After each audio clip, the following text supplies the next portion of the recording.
안녕하세요. 큐다이어트 전문가 김경미입니다. 오늘 벌써 이 4회차 방송이 시작이 됐어요. 제가 처음에는 이 라이브 방송을 시작하는 것이 굉장히 어려웠거든요. 이게 좀 많이 내가 할 수 있을까 하는 이런 자신감도 많이 부족했고, 굉장히 떨렸고 두려워서 시작하기가 어려웠는데, 모르겠다 하고서 하다 보니까 벌써 이렇게 4회차를 가고 있어요. 그래서 저한테도 이게 엄청 큰 새로운 도전이었는데, 이게 회를 거듭할수록, 많은 것을 알아가게 되는 것 같습니다. 제가 이게 답변을 드리면서 제가 답변을 하는 입장이지만, 저도 이것을 통해서 또 많이 배워가고 알아가게 돼요. 그래서 이런 라이브 방송 자체가 이제 저한테도 많은 이제 변화가 되는 계기가 되어가고 있는 것 같습니다.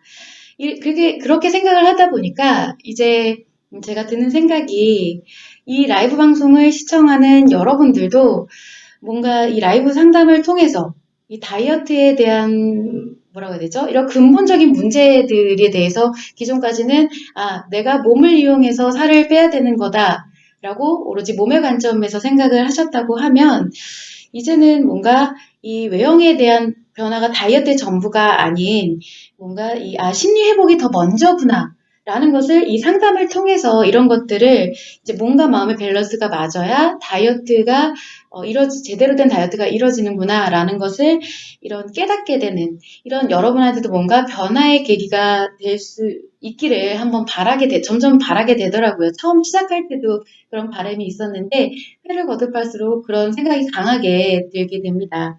자, 그래서 그러기 위해서 이제 저도 열심히 이제 더욱 노력을 하도록 할 거예요. 꼬리뽕님 안녕하세요. 그래서 이제 제가 이번에 뭔가 드리고 싶은 말씀이 어떤 말을 드려야 될까라고 생각을 해봤는데 저번 영상을 편집을 하다 보니까 이 저번 회차에 다이어트 약에 대해서 제가 굉장히 막 이렇게 흥분을 하면서 말씀을 드린 부분이 있었어요. 이 다이어트 약에 대한 부작용에 대해서. 그래서 마치 이제 지구상에서 다이어트 약은 모두 다 사라져야 된다. 뭐 이런 식으로 그런 느낌이더라고요. 제가 봤는데, 어, 제가 이제 아무래도 제 경험을 말씀드리다 보니까 거기서 뭔가 감정이 좀 동요가 됐었던 것 같아요. 그런데 꼭 지금 다시 정정을 하고 싶은 부분은 이게 꼭 없어져야 된다 이런 뜻이 아니라 함께 뭔가 적재적소에 쓰일 수 있는 방법이 있지만 그것은 미용 목적은 아니다라는 것을 이제 한번 예를 들어서 설명을 드려볼게요. 가장 크게 예를 들 수가 있는 게 어떤 것이냐면은 우리가 이제 비만대사 수술이 있죠. 비만대사 수술은 이 위밴드 수술, 그리고 위우회술, 그리고 위절제술 이 세 가지를 비만대사 수술이라고 합니다. 그래서 이 세 가지를 이제 비만을 질병으로 분류를 해서 수술이 일어나게 되는데 이거는 질병이기 때문에 건강보험이 적용이 되는 수술들이에요. 이 중에서 위밴드 수술 같은 경우는 사실은 이제 위로 이제 소화기관에 넘어가는 이 부분을 밴드를 조여서 이 섭식을 하는 거에 대한 약간 제재도 주고, 그리고 흡수율도 제재를 주는 뭐 이런 수술인데 굉장히 부작용이 심해요. 그래서 위밴드 수술로 사망하시는 분들도 꽤 많이 있었습니다. 그래갖고 이 위밴드 수술을 이제 거의 취급을 좀 안 하는 편인 것 같더라고요. 그리고 나서 또 이제 다른 위우회술이 있어요. 이거는 이 위랑 연결된 통로를 이제 절제를 해서 소장으로 직접적으로 연결을 해버리는 건데 위에는 남겨놔요. 빼서 버리는 게 아니라 그래서 이 통로를 우회시키는 수술인데 이것은 사실 이제 굉장히 흡수율이라든지 이런 억제에 관련해서 효과적이다 보니까 미국에서는 이게 거의 표준 비만 치료 수술로 이제 각광을 받고 있는데 우리나라는 사실 이 위우회술이 조금 위험한 이유가 뭐냐면 위가 남아 있어요. 위를 떼어낸 게 아니다 보니까 위암 발생률이 높은 나라거든요. 그래서 남아있는 위에서 암이 만약에 발생을 한다고 하면 그것을 발견할 수 있는 방법이 없습니다. 내시경을 통해서 들어갈 수가 없어요. 그 부분을 하고서 따로 떼놓은 부분이기 때문에. 그래서 이런 위우회술보다는 우리는 이제 위소매 절제술이라고 이 위에 대한 관략근 정도만 남겨놓고 나머지를 다 제거를 해버리는 수술이 많이 이제 우리나라에선 시행이 되고 있는데, 우리나라가 이 위를 수술하는 기술이 굉장히 뛰어난 나라라고 합니다. 그래서 똑같은 수술을 해도 해외에서 이제 부작용에 대해서 15%가량 올라가는 것들이 저희는 이제 우리나라 같은 경우는 5% 이하로 떨어진다고 해요. 그래서 위 수술 기술이 굉장히 좋은 나라라서 이런 비만 대사 수술에 있어서도 좀 더 안전하다라고, 기술력이 좋다라고 볼 수가 있는데, 그런데 이 비만 대사 수술을 받는다고 해도 무조건 살이 빠지는 게 아니에요. 보통 이런 수술을 받는 분들은 초고도 비만이신 분들이 많이 받게 되죠. 이런 규정도 굉장히 까다로워서 어느 정도 이런 수치가 나오지 않는 이상은 수술로 적용이 안 되세요. 그런데 수술하고 나서도 무조건 살이 빠지는 게 아니라, 수술 자체만으로 살이 빠지는 게 아니라, 그리고 또 지방흡입 수술이나 이런 것처럼 외관적으로 이렇게 지방을 빼주는 게 아니라 반드시 수술 후에 습관이 변화를 해야 돼요. 내가 이것을 계기로 해서 식습관이라든지 운동이라든지 이런 것들이 기존의 다이어트처럼 같이 병행을 하면서 건강한 생활 습관으로 변화가 일어나야 되는 부분인데, 만약에 이런 수술을 했을 때 심리치료가 병행이 된다, 상처치료, 심리치료가 병행이 된다라고 하면, 결합이 된다라고 하면 더할 나위 없는 완전한 금상첨화라고 할 수가 있겠죠. 상호 시너지 효과가 날 수가 있는 부분이라는 거예요. 왜냐하면 우리가 이제 심리 회복에 있어서 그 비만을 오로지 심리 회복만으로 가능합니다. 이거는 어느 정도 한계가 있는 부분이거든요. 이런 거예요. 가령 암에 걸린 환자인데, 뭐 종교적으로 이게 성령의 힘으로 치료가 된다, 심리 회복만으로 치료가 된다. 사실 이거는 사입이라고밖에는 볼 수가 없는 거죠. 우리가 몸에 대한 이런 기질적이라든가 몸에 대한 질병이 발생한 부분은 반드시 의학적으로 치료를 받는 게 확실하고요. 그리고 심리적인 것은 그 2차적인 부분 혹은 부가적인 부분, 병행이 되어야 되는 부분, 이렇게 소소한 것들은 심리치료만으로 회복이 되고 밸런스를 이루지만, 너무 이 심리회복 이상으로 발전된 부분 같은 경우는 그것으로는 조금 부족하다라는 거예요. 조금이 아니라 엄격하게 경계가 다르다라고 할 수가 있는 거죠. 그래서 의학적 도움을 받아서 이 수술, 시술, 약 이런 것을 병행을 하는 것이, 이런 초고도 비만이라든지 이런 비만 질병 관련해서 좀 심해지신 분들은 확실하게 시너지 효과를 이룰 수가 있다라는 거예요. 그래서 제가 전에 이런 수술이나 시술이나 약에 대해서 굉장히 경각심을 주기 위해서 엄청 얘기를 드렸지만, 이런 데서 비롯되는 부작용들이 비만에 의해서 비롯되는 이런 부작용보다는, 합병증보다는 낫다라고도 볼 수가 있는 부분이거든요. 그래서 같이 이런 거 의학적으로 다이어트, 체중을 감량하는 건 무조건 안 돼, 이런 게 아니라 어느 정도 병행할 부분을 병행을 하면서 하는 것이 시너지 효과가 날 수 있다라는 건데, 그러나 오로지 미용의 관점으로 다이어트를 해서는 안 된다라는 거죠. 그 부분에 대해서 제가 아주 경각심을 드린 거예요. 왜냐하면 이렇게 뭔가 비만이 과체중인 분들은 체중을 감량을 해서 건강을 회복하는 것이 맞지만, 지금 비만 클리닉 같은 데를 가보면 미용의 목적으로는 내가 정상 체중인데도 체중 감량을 유도를 합니다. 뭐 유도를 안 하고 자의적으로 갔을 때도 만류하지 않아요. 그래서 정상 체중인데도 저체중으로, 미용 체중이라고 흔히 얘기를 하죠. 이런 저체중으로 감량을 시킵니다. 무조건 빠지게 되어 있어요. 약 복용하고 하면 우리가 일반적인 경우에는 심리가 밸런스를 이루면 더 이상 체중 감량이 잘 안 일어나게 되거든요. 살이 빠질 이유가 없기 때문에. 그런데 약을 먹어가면서 굳이 다이어트를 하면은 체중 감량은 일어납니다. 그런데 대체 왜 정상 체중인데 왜 감량을 해야 되는 걸까요? 내가 몸은 문제가 없어요. 몸은 문제가 없는데 다이어트를 해서 감량을 해야 된다는 건 몸의 문제가 아니라 심리의 문제라고 볼 수가 있는 부분인 거예요. 자, 그래서 제가 또 드리고 싶은 말이 뭐냐면, 예전에 저는 되게 유명 클리닉을 한번 방문했던 적이 있거든요. 지금 요즘에도 굉장히 유명한 클리닉이에요. 그래서 거기는 뭐 감량치가 이렇게 10kg 이하는 거의 일어나지도 않고, 10kg 이상, 20kg, 30kg 빼시는 분들이 많이 찾아가는 클리닉이에요. 그래서 제가 이게 2시간이 넘게 걸려서 찾아갔는데, 거기서는 이제 보통 이런 비만 클리닉은 의사분하고 직접적으로 상담하기 이전에 앞서서 상담 실장님하고 먼저 이게 상담을 하게 되죠. 이 상담 실장님이 처음에 물어보시는 거에 뭐냐면, 우울증 병력이 있냐, 아니면 혹시 우울감 때문에 뭔가 문제가 있냐라고 물어보시더라고요. 그래서 제가 뭔가 처음 듣는 새로운 질문이긴 하지만 사실대로 말하면 안 될 것 같다는 생각이 들어서 한 10년 전에 우울증을 알았는데 지금은 다 개선이 돼서 괜찮습니다라고 얘기를 했는데 절대 안 된다고 하더라고요. 절대 다이어트 진행 안 됩니다. 여기서는 못 해드립니다라고 하는 거예요. 그래서 어, 저도 상처가 막 작용을 하고 있는 상황이다 보니까 그냥 이대로 돌아가면은 안 될 것 같은 거죠. 이제 저의 뭔가 모든 삶이 무너질 것 같아요. 여기서 그냥 포기하고 돌아가면. 그래서 사정사정을 했는데도 결국에는 안 됩니다. 위험합니다. 라고 이야기를 들었습니다.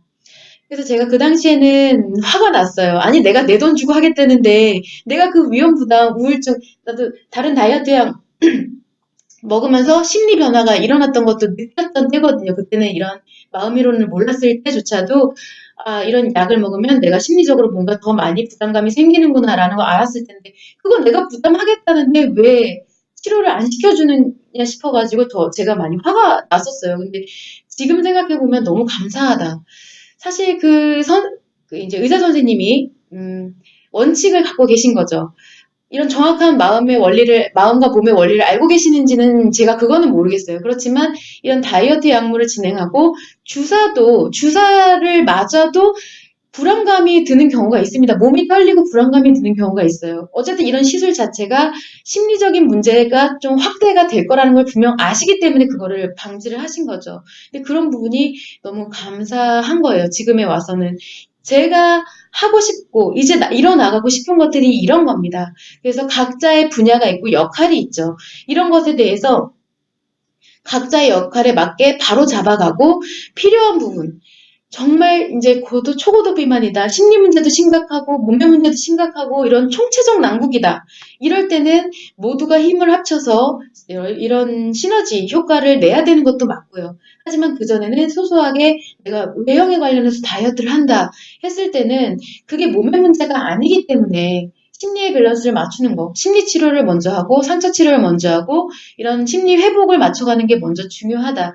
이렇게 각자의 역할을 바로 잡아가는 게 지금은 이제 굉장히 시작은 미약하죠. 시작은 미약해서 알려지지도 많이 않았고 라이브 방송도 이제 고작 4회차에 들어섰고 4회차가 끝난 것도 아니에요. 이제 시작하는 거고 이렇지만 언젠가는 이런 패러다임을 바꿀 수 있는 날이 오지 않을까 해서 이런 노력을 하고 있다라는 점. 그래서 여러분도 저와 함께 다이어트를 시작하는 저희 회원분들도 마찬가지지만 만약에 킷다이어트를 시작하신다고 하면 여러분 혼자서 하시는 노력이 아닙니다. 저도 함께 계속 노력을 하고 있어요. 그런 부분을 말씀을 드리고 싶어서 이렇게 서두를 또 한번 길게 이야기를 해봤습니다. 그래서 제가 오늘도 이 질문에 대해서 제가 사전에 받아온 것들 그리고 채팅창과 병행을 해서 한번 설명을 드려볼까 해요. 채팅창을 한번 먼저 볼게요. 뿌리뽕님 안녕하세요.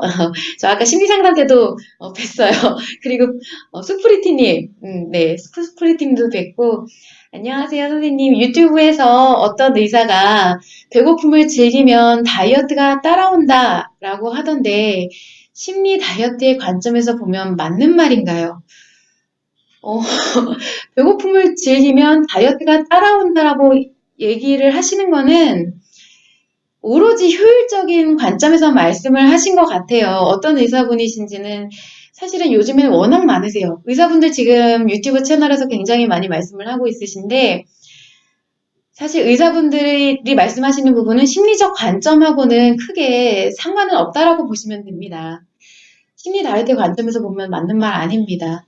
배고픔을 일단 즐기는 것 자체가 제가 예전에 한번 말씀을 드렸는데 이 공복감을 해결하는 방법, 뭐 공복감을 조금 즐기는 방법 이런 부분에 대해서 얘기를 했는데 배고픔을 즐길 수 있을까요? 과연 기본적으로 우리가 고통이죠. 배고픔을 즐기는 건 고통이에요. 그리고 식욕 억제 호르몬 계속 분비되고 있고 우리가 인내해야 되고 참아야 되고 어떤 목적을 갖고 있기 때문에 견뎌내야 되는 거잖아요. 그런데 이 견뎌내는 것을 마냥 고통으로 여기면 힘드니까 즐겨라 라고 말씀을 하시는 건데 이미 내가 정말 즐겨야지 하고 의식을 하는 상태가 아니라 정말로 이 배고픔을 즐길 수 있는 상황이 왔다고 하면 이미 다이어트 중독에 빠졌다라는 상황인 거죠. 이미 심리장애가 발생을 했다라는 부분입니다. 그럼 당연히 다이어트가 따라올 수밖에 없겠죠. 말씀 자체는 틀린 말씀이 아니에요. 심리장애가 발생을 했고 다이어트는 잘 되실 겁니다. 배고픔을 즐길 수 있을 정도가 되면 다이어트가 쉽습니다. 다이어트뿐이겠어요. 내가 운동하는 것도 운동에서 오는 이런 근육통도 즐기게 되고 모든 고통이 즐거움으로 바뀌는 의식장애가 발생을 합니다. 중독이 발생을 한 상태니까. 그래서 맞는 말이라고는 할 수 있어요. 그런데 간과된 것은 심리 문제가 발생을 한다라는 것을 그 의사분께서 말씀을 안 하시고 잘 모르시는 부분이죠. 그리고 사실 기존에 이제 의사분들이 하시는 말씀에 대해서는 기존의 심리학과 연관이 되는 부분도 많아요. 근데 저희 심리 다이어트, 킵 다이어트 자체는 기존의 심리학도 제가 많이 도움을 받긴 하지만 거기에서 근거를 하지는 않습니다. 저는 이제 한국심리교육원의 마음이론을 근거로 해서 이렇게 심리적 관점에서 다이어트를 해석하고 있기 때문에 사실 조금 의견은 다 다를 수가 있어요. 뭐 그 의견에 대해서 어떤 것이 논쟁을 하는 것은 아니에요. 맞다라고 생각하시면 따르면 되지만 저희 심리적 이제 관점에서 킵 다이어트 심리적 관점에서 볼 때는 그러하다. 배고픔을 즐기는 것은 즐기면 다이어트가 따라오는 건 맞지만 위험하다. 이미 심리 장애가 들어간 상태다라고 할 수 있다는 점 참고를 해주시면 좋을 것 같습니다. 네, 뿌리뽕님 다음 질문 한번 보도록 할게요. 비만한 여성의 경우 우울증과 조울증 어디가 비율이 높다고 봐야 할까요? 우울증과 조울증 이거는 사실 좀 어떤 상황이냐에 따라서 좀 달라져요. 우울증이 있는데 우울증은 보통 이런 인식 자체를 많이 인식하고 표현 자체를 다 다운시키는 경우가 많기 때문에 음식 섭취도 잘 안 하는 경우가 많습니다. 그런데 만약에 내가 인식을 다운시킨 상태에서 섭취를 엄청 한다라고 하면 살이 찔 확률이 굉장히 높아요. 엄청 살이 많이 찔 확률이 높고, 만약에 조울증으로 봤을 때는 조울증도 폭식을 과도하게 하는 경우는 폭식에 대한 이런 섭식장애가 발생을 하면서 거식증으로 갈 확률도 높거든요. 거식증에 들어가면 살이 좀 비만하지 않을 경우라고 볼 수가 있지만, 그렇지만 만약에 폭식을 거듭하면서 오히려 먹는 것이 더 많아진다, 섭취가 많아진다 했을 때는 조울증도 어마무시하게 이제 비만할 확률이 높아져요. 이 어떤 것이 심리적으로 더 문제가 더 되느냐 하면 우울증보다는 조울증이 좀 더 심리 문제가 더 악화가 된 상태라고 볼 수가 있어서 만약에 마냥 그것만 놓고 본다고 했을 땐 조울증이 좀 더 비만할 확률이 높기는 높습니다. 그런데 조울증은 어찌됐든 표현도 이어지는 상황이고요. 우울증은 표현을 거의 안 합니다. 이 상태에 대한 표현을 하느냐, 억압을 하느냐 차이에 대한 것도 있을 수가 있기 때문에 어디가 딱히 비율이 더 높다라고 볼 수는 없어요. 그런 점을 좀 참고를 해주시면 좋을 것 같아요. 그래서 사실 그게 중요한 건 아니죠. 이제 뽀리뽕님도 어느 정도는 아실 것 같아요. 우리가 이제 심리 채널에 자주 들어오시는 분이시고 이런 심리적인 문제 자체가 문제가 되는 것이지 근본적인 해결점이 되는 것이지 우울증이냐 조울증이냐 둘 다 심리 장애라는 거. 그래서 비율에 대한 것은 중요하지는 않다라는 것, 둘 다 치료를 해야 되는 부분이라는 것을 명심을 해주시면 좋을 것 같습니다. 그리고 이제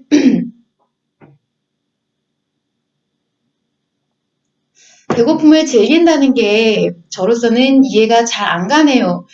이해가 안 가는 게 맞는 거예요. 정상적이셔서 그래요. 배고픔을 즐긴다는 건 사실 쉽지가 않죠. 일반 사람들은 쉽지가 않아요. 근데 다이어트 중독에 들어간 사람들은요, 그 느낌을 알아요. 저도 겪어본 느낌인데요. 배고픔이 고통스럽지가 않아요. 쾌감이에요. 내 살이 어디선가 막 빠져나가는 실제로 그렇게 느껴집니다.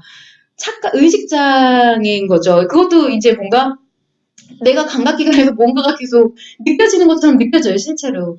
그래서 배고픔을 즐긴다는 건 잘 이해가 안 가시는 건 정상적이기 때문에 그렇다라는 거 참고를 해주시면 되고 밑에 올려주신 분은 기억키읔이응님, 네. 제 나이는 저는 33살입니다. 누나일지는 모르겠어요. 그런데 뭐 그런 말씀은 이런 채널에서는 굳이 안 하셔도 됩니다. 참고만 하겠습니다.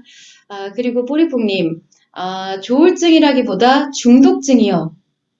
중독증에 들어가면은 비만할 경우, 중독증이 어떤 중독이냐에 따라 조금 달라지겠죠.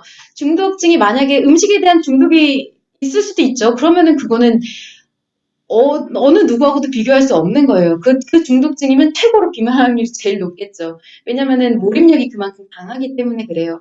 음식에 대한 집착과 그 몰입이 엄청나기 때문에.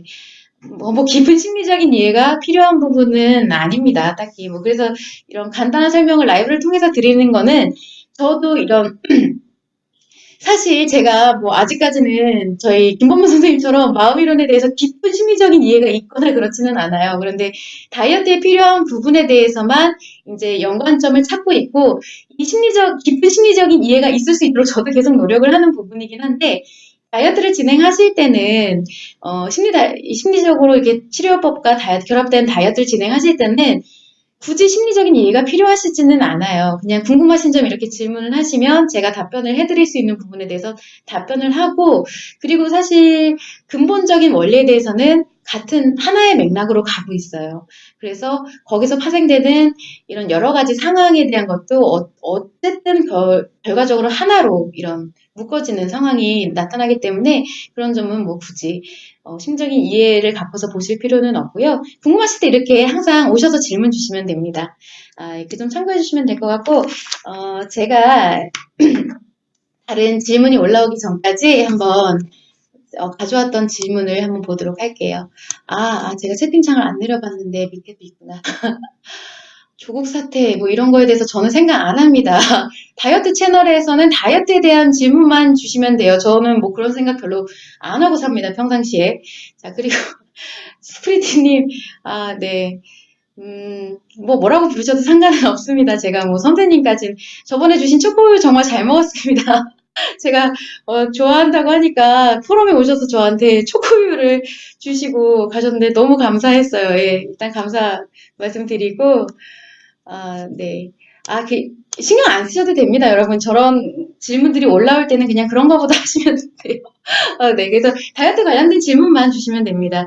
참고해 주시면 되고, 제가 가져온 거 한번 읽어보도록 할게요. 제가 재밌는 질문이 있어서 한번 픽을 해봤어요. 어떤 거였냐면은, 저는 선천적으로 게을러서 살이 찌는 것 같습니다. 게으름은 어떻게 이게 회복이 가능한가요? 라는 질문을 주셨어요. 그래서, 이거 되게 신박하다. 사실 그런 생각 좀 하신 분들 있잖아요. 내가 선천적으로 게으르다 보니까, 이제 나는 다이어트 못하겠다, 살이 찐다, 뭐, 이렇게 생각을 하시는 분들이 많은데, 자, 우리가 이 게으르다는 의미에 대해서 한번 생각을 해볼 필요가 있어요. 사실 선천적으로 게으르다? 선천적으로 게으르신 분들은 없습니다. 이런 분들은 있을 수가 있어요. 내가 기질적으로 뭔가 체력이 엄청 약해요. 그래서 체력이 굉장히 약하신 분들은 이제 활동 자체가 이런 외부적인 활동하는 자체가 좀 힘드시죠. 그러다 보니까 이제 만성적으로 뭔가 좀 활동을 안 하시다 보면은 남들이 봤을 때는 좀 게으르다라고 볼 수도 있지만 그거는 기질적인 문제인 거고 남자와 여자의 경우 두 가지로 한번 나눠서 볼게요. 이게 작용이 다르다 보니까 남자의 경우 이제 약간 게으르다라는 의미는 어떤 거냐면 스트레스가 굉장히 만연하고 그리고 그 스트레스를 내가 힐링할 수 있는 능력이 좀 없다라고 보는 경우에 게으르게 보여질 수가 있어요. 왜냐면 우리가 스트레스를 회피를 하는 경우인데 우리가 의식으로 자각하고 모든 인식이 되면 그것이 자각을 하면서 스트레스가 발생을 하잖아요. 그렇기 때문에 이 인식을 다운을 시키고 안 하는 거예요. 아예 인식을 할 수 있는 상황 자체를 차단을 하고 표현도 안 해요. 우리가 흔히 이제 남자분들이 멍 때리는 경우를 많이 생각을 할 수가 있는데 우리가 멍을 때리는 남자분들을 보면은 정말 어떻게 보면 게으르게 보일 수도 있고요. 그리고 진짜 생산적이지 못하다라고 생각을 하는 경우도 많아요. 그런데 사실 이 멍 때리는 활동은 남자분들한테 심리의 밸런스를 맞추는 굉장히 좋은 힐링법이에요. 그래서 인식하고 표현 모두 최소화시켜서 아무 생각 안 하고 표현도 안 하고 하면서 밸런스를 맞춰가는 상황인데 남자들 분들 같은 경우는 이 스트레스를 회피하는 상황에서 그런 경우가 많이 발생을 하게 되고 이것이 우리가 보는 상황에서는 게을러 보일 수가 있는 거예요. 그래서 자체적으로 이런 내가 뭔가 활동을 잘 하면서 거기서 받는 스트레스를 회복할 수 있는 자체적인 힐링 시스템이 없다라고 볼 수가 있는 거고요. 또한 뭔가 스트레스를 극복하면서 재미있는 일을 할 만한 이런 동기도 없다. 이런 것이 있다라는 것을 생각을 해볼 수가 있어요.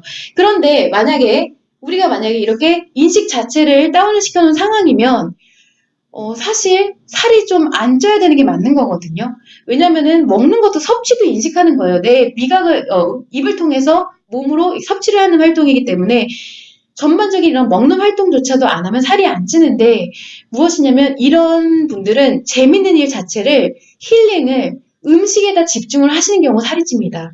그래서 내가 미각이 발달하고 미각에 의해서 피드백을 그쪽으로 받을 확률이 높아요.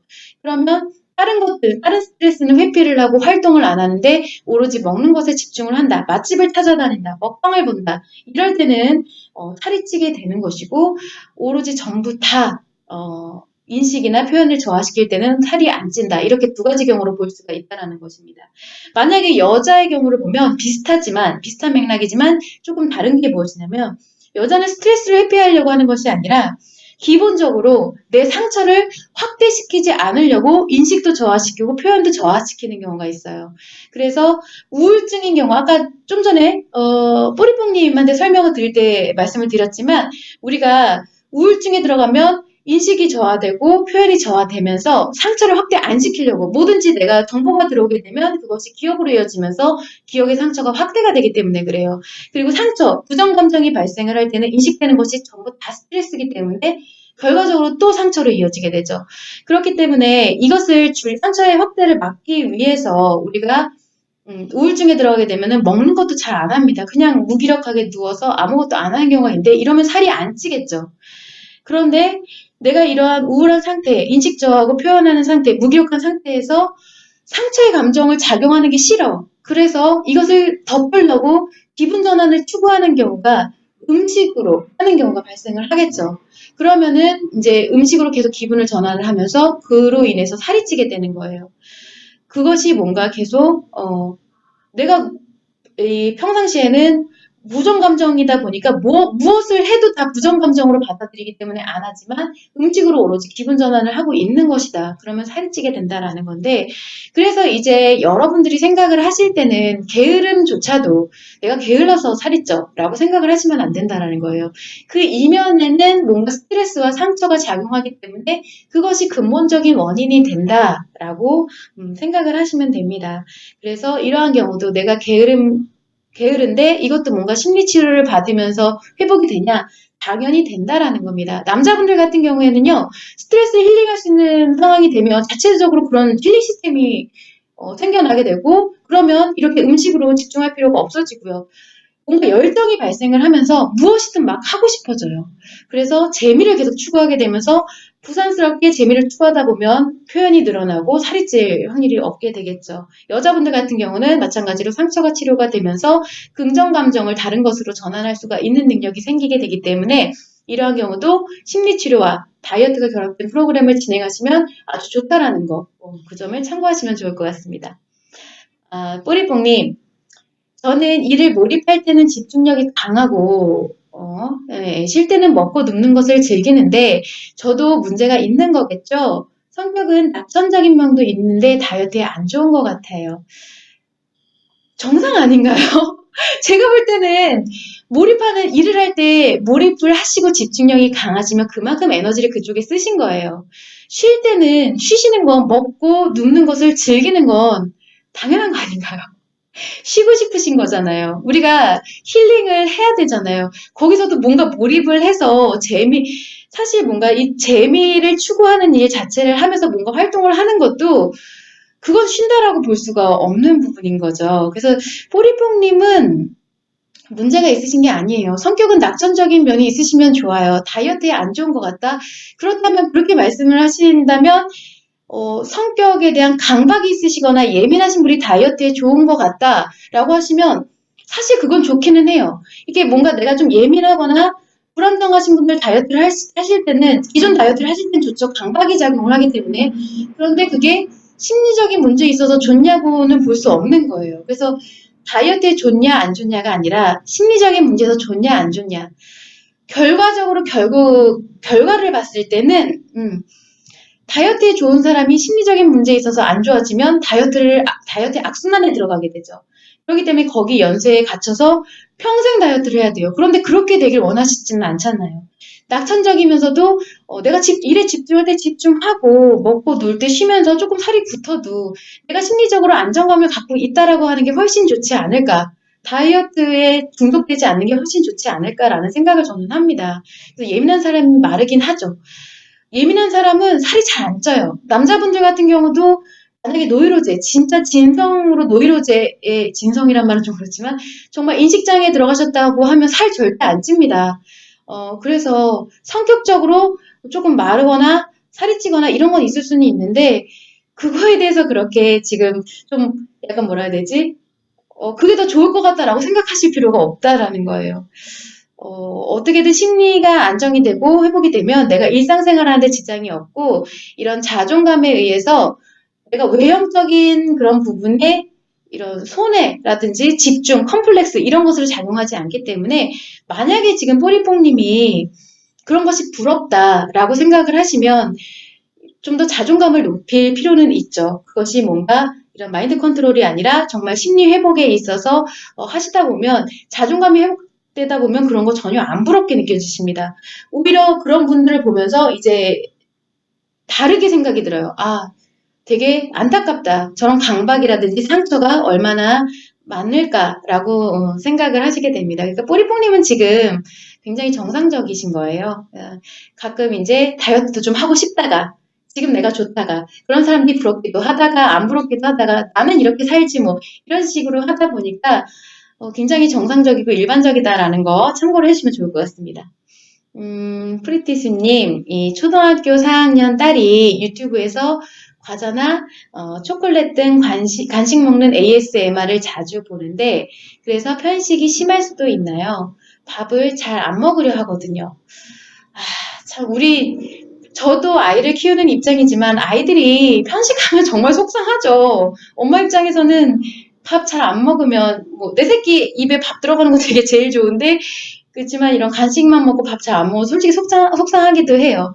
그런데 지금 편식이 심한 것과 이 과자나 초콜릿 등 간식을 좋아하는 것은 크게 문제는 아닙니다. 혹시 스프리티님 마더 테라피는 제가 진행을 안 하시지만 상처 치료 진행하시는 걸로 알고 있거든요. 그러면은 항상 말씀하시지만 거기 아들과 딸을 치료하는 방법이라는 그 영상이 저희 심리치료센터에 있어요. 그래서 그거에 준해서 적용을 하시면서 하면은 이 편식에 대한 것도 많이 개선을 할 수가 있게 되는데 그래서 그거를 크게 이런 편식하는 부분을 걱정하실 필요는 없어요. 그걸 걱정하실 필요는 없지만 이 ASMR을 보는 것에 대해서는 조금 엄마 입장에서 제한을 시키실 필요는 있습니다. 이 ASMR에 빠져드는 것은 감각기관에 자꾸 의존을 하게 되고 기분 전환에 의존을 하게 되는 이런 상황으로 발전을 할 수가 있기 때문에 그런 거는 이제 따님한테는 썩 좋은 부분은 아니에요. 그래서 이 부분에 설명을 하실 때도 너 안 돼. 이런 거 아니고 이건 제가 갑자기 뭔가 마더 테라피처럼 돼버렸는데 그런 건 아니지. 이제 저도 같이 아이를 키우다 보니까 설명을 드리는 건데 이 다이어트 채널로서 설명을 드리면 어쨌든 이런 편식에 대해서 신경 쓰지 마시고 아이가 지금 현재적으로 이렇게 뭔가 비만해지고 이런 상황이 아니다 보니까 그런 부분에 대해서는 이제 나중에 저희 추후에 마더 테라피를 전문가 분들이 또 라이브 상담도 진행을 하실 거예요. 이제 머지 않았거든요. 이제 막 다들 준비를 하시고 하고 있어요. 그때 거기서 이런 부분에 대해서 사실 연관이 되기는 해요. 우리 소화비만이라든지 이런 것도 마냥 이런 엄마의 치료 방법으로 국한할 수 있는 부분도 아니고 다이어트도 함께 결합이 돼야 되는 부분도 맞고 힙 다이어트도 이런 소화 비만에 대해서 지금 저도 굉장히 심각하게 생각을 하고 있는 부분이고요. 이 특히나 유튜브 관련해서 아이들이 굉장히 근거 없는 다이어트를 많이 시도를 하고 있고 그로 인해서 지금 심리 문제가 또 거기서 발전을 하는 부분도 많이 있거든요. 특히 이런 ASMR 많이 즐겨 듣는다고 하면 여기서 심리 문제가 발생을 할 수도 있어요. 그런데 들으셔서 아시겠지만 우리 소아청소년 아이들은 조금만 붙잡아주고 그리고 엄마가 이런 마더 테라피 적용하시고 하면 충분히 잡아주실 수 있는 부분이란 거 아실 거라고 제가 알고 있거든요. 그래서 그 부분 참고하셔서 이런 편식 자체는 너무 심각하게 생각하지 마시라. ASMR만 조금 제어를 해주시라는 거 참고를 해주시면 좋을 것 같습니다. 아이들이 골고루 먹는 것과 편식을 하는 것도 심리적인 차이가 있군요. 글쎄요. 심리적인 차이가 있을 수밖에 없겠죠. 심리는 다 개개인마다 다 다릅니다. 우리가 마음은 동일하지만 심리는 다 다르다고 할 수가 있어요. 그러니까 상황이나 환경, 그리고 그 아이의 기억, 그리고 이런 것들에 따라서 심리적인 차이는 전부 다 있어요. 그래서 골고루 먹는 것과 편식, 딱 그 했을 때, 그러니까 골고루 먹는 것이 무조건 좋아. 편식은 절대 안 돼. 이런 것은 또 아니에요. 아실 거예요. 예, 심리적인 차이가 있을 뿐이지 뭔가 좋다 나쁘다를 논할 부분은 아니고 그냥 이런 부분에 대해서 참고를 하시고 알고 계시면 어떤 분이 아이를 건강하게 키울 수 있는지에 대한 방법을 제시할 수가 있는 것이다 보니까 그래서 이제 계속 저희 한국심리교육원에서도 그리고 저희 다이어트 채널에서도 이제 곧 나올 마더 테라피에 대해서도 계속 알려드리는 거예요. 이런 부분을 알고 아시고 참고를 하시고 우리 모두 건강하게 잘 키웁시다. 뭐 이런 의미인 거죠. 자, 그래서 소아비만은 부모는 의욕이 있는데 아이가 의지가 없는 경우가 많아 힘든 것 같아요. 마더 테라피로 가능성을 생각해 볼 수 있군요. 자, 비만에 대해서 부모는 의욕이 있는데 아이가 의지가 없다라는 것은 왜일까요? 어른들은 이제 문제에 대한 것을 정확하게 살아온 경험에 의해서 알잖아요. 그래서 경각심에 대해서 좀 더 알고 내 아이에 대한 것을 이렇게 해야겠다. 사실 그것도 엄마의 관점으로 끌고 가는 건데 아이가 결국 소아 비만에 들어가는 것 자체도 아이가 뭔가를 알고 들어가는 것도 아니고요. 그리고 소아 비만에 대해서 경각심을 갖고 아이가 나 이래서는 안 돼. 나는 다이어트를 해서 이제 건강을 위해서 이렇게 개선해야지. 이게 말이 안 되잖아요. 아이는 아무 생각이 없습니다. 그래서 소아일수록 더 그래요. 우리가 소아일수록 이런 생각을 하는 단계가 아니다 보니까 마더 테라피로 가능성을 생각해 볼 수 있는 것이 아니라 사실 마더 테라피로 거의 다 개선이 가능합니다. 이 아이들이 뭔가 먹는 것도 마찬가지예요. 우리가 여성은 다 똑같은 아이든 어른이든 동일한 마음작용이 있어요. 그래서 상처에 의해서 뭔가 관심에 의해서 그것을 음식으로 전환하는 경우는 아이도 마찬가지예요. 그래서 여자아이 같은 경우는 뭔가 관심이 충족이 되지 않았을 때 그런 확률이 더 높고 남자애들 같은 경우는 먹는 것 자체가 내가 하나의 뭔가 즐거운 기분을 추구하는 경우가 있을 수가 있고요. 특히 부모님과의 관계에서 부모님이 먹는 걸 즐기시는 분이다. 그럼 아이도 따라서 먹는 걸 즐기는 경우가 굉장히 많고 그것이 소화비만으로 이어지는데 지금 현대의학에서 유전자다. 비만이 유전이 된다라고 말하는 부분 저는 이게 과연 진짜 몸에 대한 유전자의 문제일까라는 생각을 하는 경우가 많아요. 이 아이들 같은 경우 관계적응기까지는요. 자꾸 마담 테라피로 넘어가는데 관계적응기가 있는 아이들은 자기 기준이 없고 그러다 보니까 자기가 좋은 관계에 있는 사람이 하는 행동을 많이 따라하게 됩니다. 어쩔 수가 없어요. 그러니까 부모의 식습관이 아이의 식습관으로 넘어가는 경우가 굉장히 많다라는 거예요. 그래서 엄마나 아빠나 내가 관계가 되게 좋은데 내가 좋아하는 사람이 음식을 즐겨. 그럼 아이도 자연스럽게 따라가게 돼요. 그래서 저는 비만의 유전자에 대한 부분보다는 사실 유전자는 뭐 타고날 수도 있죠. 몸에 기질적으로 타고날 수도 있지만 그렇다고 하더라도 이런 소아비만은 제가 생각하기에는 아무리 비만 유전자 이런 걸 떠나서 마더 테라피로 충분히 해결이 가능합니다. 그러니까 아이가 내가 의해서 의욕이 있어서 다이어트를 하는 게 아니라 엄마가 하나의 동기유발이 될 수가 있는 거예요. 내가 좋아하는 엄마가 이렇게 마더 테라피를 적용하면서 그것 자체가 이 소화비만을 해결할 수 있는 동기유발이 되는 것이다. 아이한테 절대 다이어트를 강요해서는 안 되는 부분인 거죠. 그거는 오히려 아이가 의욕이 없는데 엄마가 억지로 막 식욕 제한하고 야 너는 이거 먹으면 살찌니까 넌 안 돼. 이거 제한하고 너 이만큼 운동 안 하면 안 돼. 너 살쪄서 큰일 나. 엄마 딴에는 걱정이 되니까 이런 미래에 대한 경각심에 대해서 얘기하지만 그건 사실 엄마 기준인 거거든요. 아이는 거기서 상처를 받는 경우가 발생을 하고 근본적으로 이 상처 치료가 이루어지거나 이런 엄마에서 되지 않으면 힐링이 되지 않으면 계속 아이는 욕구가 계속 생겨나게 될 수밖에 없겠죠. 음식에 대한. 그럼 결국 이도 저도 안 되고 국도 밥도 안 되고. 그래서 만일 또 소화비만에 있어서 이런 의학적으로 도움을 받겠다. 약을 먹인다. 절대 안 됩니다. 아이들은 성장기다 보니까요.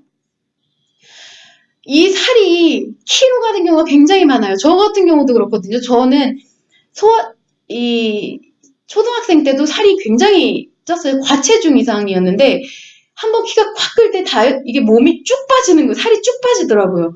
그러고 나서 또 이제 심리 문제가 저는 어렸을 때부터 있었으니까 또 막 먹고 또 살이 또 이만 붙였는데 중학교 때 한번 초등학교에서 중학교 때 넘어갈 때 되게 뚱뚱했었는데 살이 한번 쭉 빠지고 이 또 중학교 때 한참 찌다가 고등학교 넘어서 키가 크면서 살이 또 쭉 빠지는 거예요.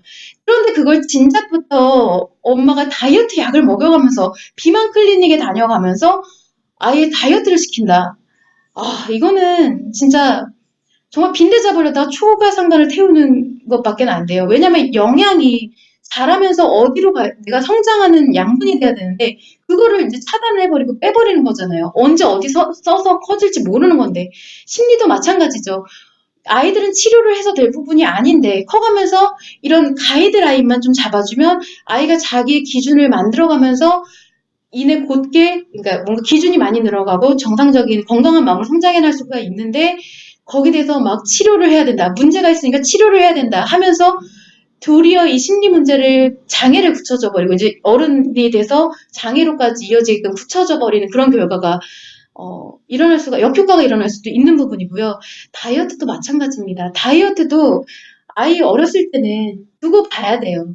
진짜 아이가 막 심각하게 막 이제 너무 질병으로 너무 힘들다 뭐 그런 사례가 있긴 했지만 당뇨가 생긴다 이런 부분에 대해서는 엄마가 이제 건강관리 들어가면서 그때도 마요테라피 적용하면서 아이가 상처받지 않게 이러이러하니까 이렇게 우리가 함께 노력해보자.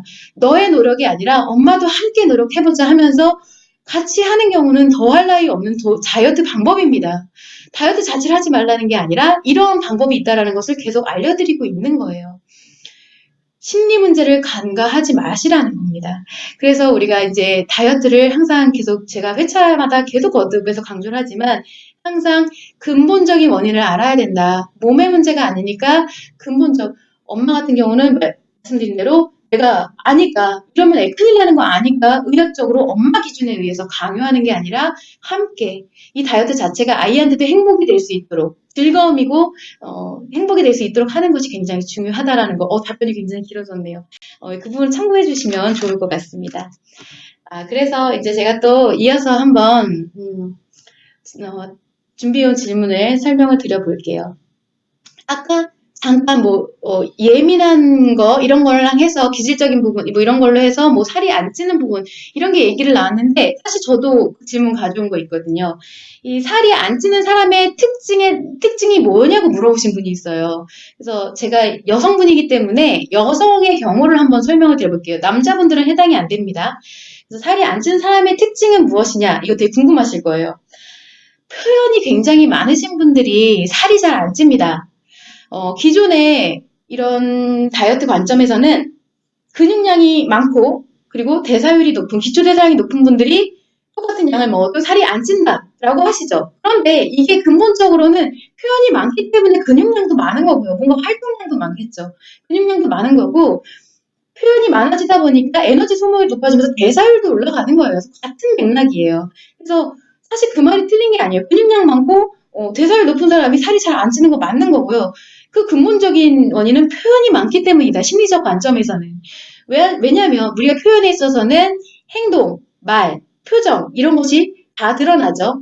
그러니까 돌아다니는 것뿐만 이런 표현이 아니라 말도 많으신 분들, 수다 엄청 많으시고 말 많이 하시는 분들, 그리고 내가 감정을 격하게 쓰시는 분들 있잖아요. 막 좋은 일에 너무 좋아서 즐거워하고 화날 때 진짜 엄청 분노하고 슬퍼할 때 또 엄청 슬퍼하고 이런 분들은 살 잘 안 찌십니다. 표현이 많고 그 표현으로 쓰는 에너지가 크기 때문에 그래요. 여자의 마음은 보통 상처를 수용을 하게끔 되어 있죠. 그렇기 때문에 만약에 이 표현으로 에너지를 배출을 외부로 해주시지 않으면 이 소모성 에너지를 축적을 하세요, 몸으로. 축적을 하고 바깥으로 소모가 안 되다 보니까 만약에 내가 표현을 잘 안 하면 내가 아무리 의식에서 스트레스를 받고 상처가 작용을 하고 이래도 그것이 배출이 되지 않는 형태다 보니까 소모성 에너지가 안으로 축적이 되면서 살이 도리어 찔 수도 있고요. 그래서 상처가 많으신 분들이 이렇게 살이 빠질 수도 있고 찔 수가 있는 심리 문제에서 그렇게 양극으로 나뉘어지는 경우가 이렇다고 볼 수가 있는 거예요. 안에서 축적이 되면서 살이 찔 수도 있고 심지어 마이너스 에너지잖아요. 소모성 에너지 자체가 좋은 것이 아니기 때문에 시민성, 우리가 신체화 현상이라 그러죠. 시민성 병증이 일어날 수도 있어요. 여자들 같은 경우는.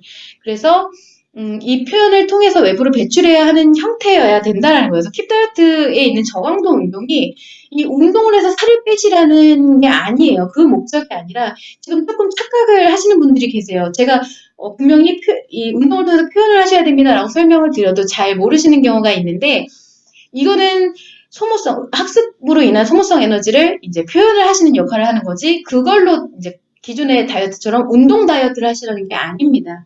그걸 참고로 해주시면 되고 그래서 상처가 되게 많으시는데 억압을 하시는 분들이 계시잖아요.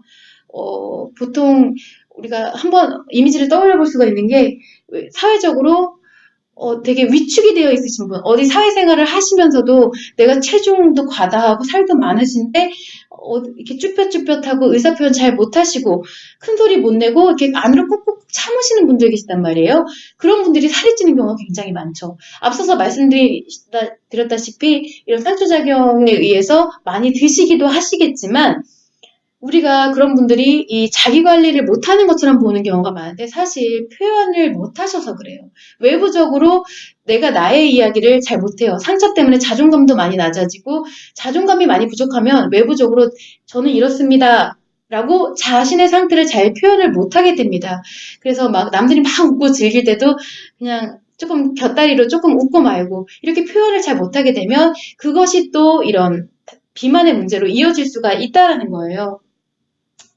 그런데 그렇다고 해서 또 이제 또 방송 보시다가 갑자기 그럼 나는 표현을 많이 해야지 하고서 억지로 막 표현 늘리시면 절대 안 됩니다. 우리가 이제 포럼에서 많이 들어보신 분들은 아시겠지만 이 밸런스 중에서 유독 표현이 많아지면 그건 이제 중독으로 들어가는 거죠. 심리 밸런스 무너지면서 중독으로 들어가는 상황이기 때문에 결코 그러면 안 되신다는 거 아실 거예요. 특히 이제 상처가 많으실 때는 상처 해리로 들어가시는 게 또 이제 표현이 과다해지실 때 그렇기 때문에 그 부분을 참고를 해주시면 되시고요. 만약에 이런 분들이 상처가 치료가 되잖아요. 그러면 이제 자존감이 회복이 되면서 내 외형하고는 상관없이 사실 이게 굉장히 안타까운데 내가 자존감이 많이 낮아지고 그 와중에 살이 쪘어. 그러면 내가 뭔가 상대한테 상대 중심이 되면서 내가 말하는 것 자체가 저 사람한테 무슨 말을 하든 미안해요. 그냥 내가 말하는 것 자체가 미안해. 그러다 보니까 내 상황을 표현을 안 하게 되는데 이 자존감이 회복이 되면은 자신감도 적정 수준까지 회복이 된다라고 말씀드렸어요. 과도하지 않다라고. 자존감이 회복되면 자신감도 아주 자연스럽게 필요한 만큼 회복이 되기 때문에 이 표현도 증가를 합니다. 적정 수준으로. 그래서 이런 에너지 대사에 대해서도 자연스럽게 표현으로 이어지면서 소모성 에너지가 이어질 수 있도록 하는 효과도 있기 때문에 상처 치료가 굉장히 중요한 거죠. 그리고 만약에 내가 상처 치료가 안 된 상태에서 다이어트를 해서 자신감만 하늘을 찔러요. 자신감이 하늘을 찌르면 표현량이 엄청 증가를 합니다. 자신 있거든요. 내 권리를 주장하게 돼요. 권리에 대해서 굉장히 주장을 많이 하시는데 사실 자존감이 없이 자신감이 넘쳐서 권리를 주장한다는 건 그 사람 스스로가 자신의 권리를 안 갖고 있다는 거랑 마찬가지예요. 내가 권리가 없기 때문에 겉으로만 내가 권리가 이래라고 그러니까 니들이 지켜줘 라고 주장하시는 거나 마찬가지예요. 그래서 자신감이 높아서 권리를 주장하시는 것과 내가 내 행복 감정에 이제 자존감이 높아지면서 이 행복한 마음에 이런 당연히 내가 행복하기 위해서 지켜야 될 것들을 표현하시는 건 전혀 다른 일이다. 라는 것도 참고를 해주시면 되고 그래서 살이 결국 안 찌는 사람의 특징은 표현이 많으신 분들 밸런스가 맞아서 표현이 많으시면 최적이죠. 특히 내 행복의 표현이 증가를 하시는 분들은 굉장히 좋으신 거예요. 하지만 내가 상처 치료가 되지 않은 상태에서 표현이 많으신 건 조금 위험하다. 그리고 이런 연관관계가 있다라는 것을 참고를 해주시면 좋을 것 같습니다. 갑자기 아까 부모가 맞벌이하는데 딸 둘이 초고도 비만인 경우를 본 적이 있어요. 아까 질문하고 연관이 되는 부분인데 그쵸. 맞벌이 하시면 여러 가지 상황 자체가 문제가 되는 확률이 높겠죠. 일단 아이들한테 관심이 많이 좀 상황적으로 주기가 힘들죠. 근데 정말 내가 먹고 살기 너무 힘든 경우는 사실 그래요. 안타깝지만 좀 그렇게 되는 경우가 많기는 하고, 그리고 그럼에 따라서 딸들은 특히나 딸이다 보니까 이 관심을 많이 충족을 시켜야 되는데 엄마가 제어해주는 이런 관리를 해주는 그런 부분도 없겠다. 관심을 충족할 만한 것도 음식에 의해서 손쉽게 구할 수 있겠다 하면은 그렇게 되는 경우가 많이 있죠. 그 부분 참고해 주시면 될 것 같고 예, 그런 부분 충분히 개선 가능하다는 점 충분히 설명을 드렸고요. 갑자기 성형하고 이뻐졌지만 엄청 못돼진 사람들 생각나요. 저도 그랬습니다. 저도 한참 막 25kg 빼고 막 자신감 하늘 찌를 때 누가 봐도 객관적으로 엄청 못됐었어요. 타인의 이런 아픔에 대해서 전혀 공감을 못하고 저 잘난 맛에 자신감이 하늘을 찌르니까. 그래서 이게 사실 성형을 하시는 분들 저는 비하하지 않아요, 절대. 저는 성형도 필요하다라고 생각을 하고요. 나쁘다고 생각하지 않고, 솔직히 성형 잘 되신 분들, 예쁘신 분들에 대해서, 예쁘다. 그렇게 생각도 잘 합니다. 그런데 문제는 뭐냐. 다 좋은데, 이런 경우에요. 자신감이 성형으로 인해서 자신감이 하늘을 찌를 때 자존감이 없다 보니, 그래서 이제 말씀드린 것처럼 수순으로 가게 되는 거죠. 이제 만약에 내가 이 기분이 자신감이 항상 충족이 돼야 되고 긍정 기분이 항상 인식이 돼야 되고 왜냐면 외부에서 들어와야 되기 때문에 그렇기 때문에 내가 나한테 기분을 저하시킬 만한 이런 스트레스가 생겨서는 안 되고 그러다 보니까 남들에 대한 이런 것들이 신경을 안 쓰게 되고 오로지 내 기분, 긍정 기분에만 포커스가 맞춰지게 되는 거예요. 그렇게 되니까 못돼질 수밖에 없죠. 이 사람이 뭔가 조금 내 기분에 안 맞아. 그럼 잘라야 돼요. 자르고 나쁜 말을 서슴지 않고 내 긍정 기분이 매우 중요하게 되니까 그런 부분을 참고해 주시면 돼요. 그래서 성형이 나쁜 거는 아니지만 사실 신체를 수술까지 손을 대서 신체를 외형에 대한 것을 수술까지 이제 손을 대서 변화를 하신다는 것은 심리 문제가 반드시 있습니다. 그건 심리 문제를 배제하고서 생각을 할 수는 없는 부분이에요. 그런데 그게 어떠한 계기가 돼서 만약에 그 전에 내가 다이어트도 마찬가지고요. 이런 비만 아까 대사수술 얘기 드렸지만 계기가 돼서 확실하게 그래 내가 삶을 다시 한번 살아봐야지라고 자가적으로 깨닫고 그것을 긍정적으로 활용을 해서 심리 문제를 극복을 하시는 경우도 아주 간혹가다 있지만 그런 계기가 된다고 하면 굳이 나쁜 건 아니라고 생각을 해요. 그래서 내가 진짜 정말 막 외모적으로 너무 물론 그렇게 사람을 판단하는 건 정말 절대 안 되지만 그런 이제 외모적인 기준은 없어져야 하지만 정말 그래갖고 상처가 너무 많이 생겼는데 이 성형을 하면서 내가 상처를 치료할 의지가 생기고 그런 걸로 인해서 이제 삶 자체를 긍정적으로 행복의 방법으로 나아가야지라고 하는 분들한테 성형도 저는 나쁘지 않다라고 생각을 해요.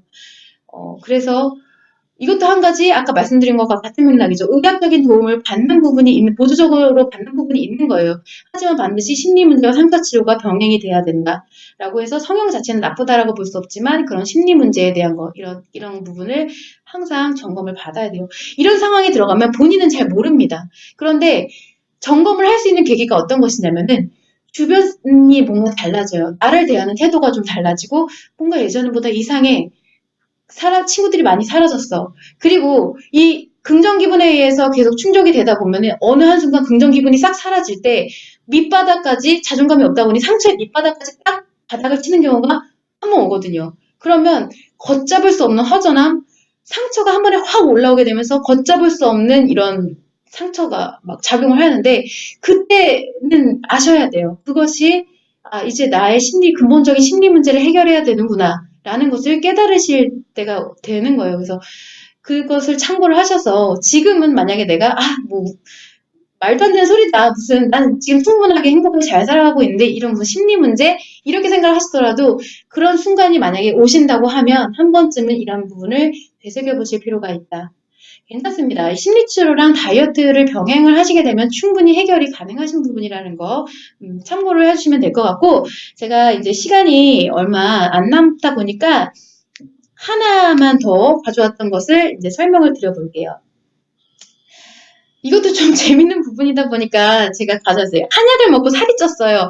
이런 분들 되게 많아요. 그래서 내가 원래 옛날에는 살 그렇게 안 쪘었는데 어느 날 이 몸이 허해지는 것 같아서 이것을 개선할 한약을 먹고 갑자기 식욕이 땡겨서 살이 쪘다. 이런 분들 되게 많거든요. 근데 사실 저는요, 이 부분에 대해서 잘 모르겠어요. 정말 정확하게 원리가 진짜 뭔지는 모르겠는데, 여기저기서 듣고, 그리고 이런 정보를 찾아보면서 한번 제가 가설을 한번 생각을 해봤는데, 신체적 체질이 변화하기 때문에 살이 쪘습니다라는 한의학 쪽에서 내세운 가설이 있어요. 그런데 이게 만약 진짜라고 하면, 저는 잘 모르겠지만, 진짜라고 하면은, 충분히 가능합니다. 이게 한약 먹고 살이 찐 게 가능하고요. 그리고 심리적 문제를 회복하면서 뺄 수 있다라는 것도 가능해요. 왜냐하면 신체적으로 체질이 변화했는데 몸은 변화를 했는데 심리는 변화하지 않았기 때문에 밸런스가 깨진 거죠. 내가 A라는 체질이 됐는데 심리는 계속 B라는 체질에 머물러 있으면 이 갭으로 인해서 뭔가 살이 찔 수가 있다라는 거예요. 살이 찔 수도 있고 만약에 심리가 밸런스가 맞으면서 이 내가 변화했던 체질이 다시 원래대로 돌아온다면 체중 감량도 다시 가능하다. 왜냐면 우리가 왜 사상의학이라 그러잖아요. 사상체질이라고 많이 얘기를 합니다. 뭐 태음인, 소음인, 태양인, 소양인 막 이런 것들 있잖아요. 네 가지로 하면서 이 사상체질의 재밌는 점이 뭐냐면 거기에 따른 체형을 논해요. 그쵸? 뭐 잘은 모르겠는데 뭐 태음인인가 뭐 골격이 크고 뭐 소음인은 골격이 좀 작고 뭐 이런 얘기를 하는데 상하체에 대한 것들이 나오고 거기에 뒤따르는 게 뭐냐면 성격 얘기가 나와요. 성격이 뭐 태음인 태양인은 뭐 이렇게 뭐 활달하고 뭐 누구는 소극적이고 제가 이건 자세히 몰라요. 그런데 분류가 되어 있다라는 건 알거든요. 이게 왜 그러냐면 근거가 있다라고 생각을 하는 게 전에도 한번 추상적이지만 이렇다라고 말씀드린 부분이 있었어요. 결국 몸은 이 마음을 담는, 마음을 보호하다 보니까 마음에 의해서 변화하고 마음에 따라서 외형이 만들어지기 때문에 그래요. 그래서 이게 확실한지는 모르겠지만 사상체질도 결국 그런 것이 아닐까. 어느 정도 신체적인 특징과 심리적인 특징이 이렇게 개개인마다 좀 다양성이 존재하지 않을까라는 생각을 합니다. 그래서 외형은 반드시 심리의 변화에 의해서 달라진다라고 제가 누누이 말씀을 드렸었어요. 그래서 왜냐면 우리가 무엇을 뭐든지 심리를 말씀드리는 거예요. 무엇이든지 뭐든지 인식을 하려고 하면 몸을 통해서 인식을 하게 되고요. 뭐 감각기관에 의해서 인식을 하게 되고 그리고 몸에다가 기억을 하고 또 이렇게 내 안에서 이제 마음이 작용한 결과를 바깥으로 표현할 때도 몸을 통해서 바깥으로 나가고 이것이 바로 심리잖아요. 그런데 그러다 보니까 몸과 마음을 분리해서 절대 생각을 할 수가 없는 거거든요. 그러니까 내가 어떠한 심리를 갖느냐에 따라서 외형이 변화하고 내 심리가 밸런스를 맞냐, 밸런스가 깨졌냐에 따라서 반드시 외형이 변화한다라는 거예요. 그래서 만약에 한약을 먹고 살이 쪘다, 체질이 변했다, 몸이 변화했다, 라고 하면 이것도 어느 정도 이 심리가 다시 제자리를 찾아감에 따라서 알아서 맞춰갈 것이다. 그래서 다시 원상태로 원활하게 살이 빠지거나 찌는 체질로 변화할 수가 있을 것이다. 라는 점, 항상성 때문에 그렇다라는 거를 한번 설명을 드려봤어요. 근데 이건 가설입니다. 제가 이제 킵다이어트를 진행을 하면서 한번 생각을 해봤는데 질문 자체도 재밌고 제가 이렇게 풀이를 해볼 수 있을 것 같아서 한번 가져왔어요. 그래서 결과적으로는 근본적인 것은 항상 이 심리의 밸런스를 맞추는 것이 가장 중요하고 이런 다이어트도 한약에 대해서 체질이 변화한 것 같으신 분들도 이런 심리치료요법과 다이어트가 결합된 다이어트 프로그램을 한번 진행해 보시는 것이 맞을 수도 있다라는 것을 참고해 보시라고 한번 말씀을 드려봤습니다. 그래서 제가 오늘 뽀리뽕님과 수프리티님이 열심히 질문 주시고 저도 고군분투한 덕에 이렇게 한 시간이 또 지났어요. 혹시 만약에 지금 마더 테라피 저희 이제 준비하시는 전문가분들 이거 보시는 분들 계실 수도 있거든요.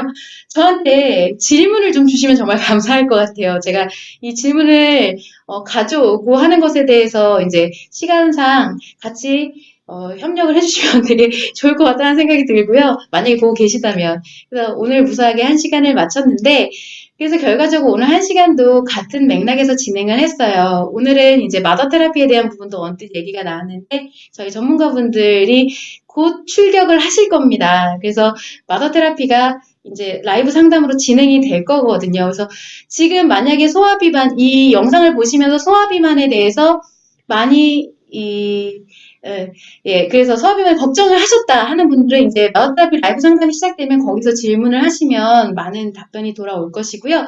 그래서 오늘도 결국 이 심리 치료가 아주 핵심적인 부분이다라는 부분 긴 시간 설명을 드렸습니다. 그래서 지금까지 들어주셔서 정말 감사드리고 다음 주 수요일 날 3시에 또 다시 뵙도록 하겠습니다. 감사합니다. 수고 많으셨습니다.